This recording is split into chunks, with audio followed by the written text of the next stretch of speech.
I was always intrigued that one of my Monty Python colleagues, who seemed to be, to me, more talented than I was, did never produce scripts as original as mine. And I watched for some time, and then I began to see why. If he was faced with a problem, and fairly soon saw a solution, he was inclined to take it, even though, I think, he knew the solution was not very original.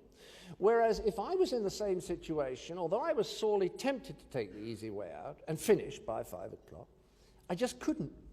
I'd sit there with the problem for another hour and a quarter, and by sticking at it, would, in the end, almost always come up with something more original. It was that simple. My work was more creative than his, simply because I was prepared to stick with the problem longer. So imagine my excitement when I found that this was exactly what MacKinnon found in his research.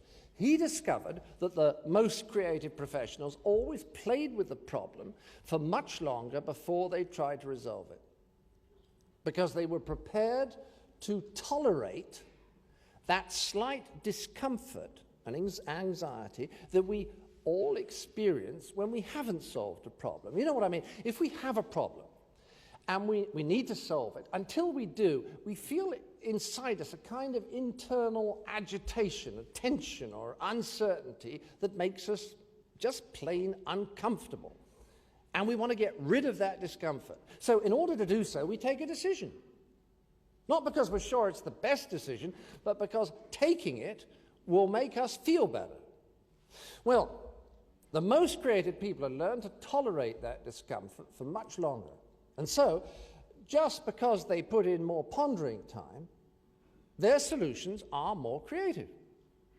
Now, the people I find it hardest to be creative with are people who need, all the time, to project an image of themselves as decisive, and who feel that to create this image, they need to decide everything very quickly and with a great show of confidence.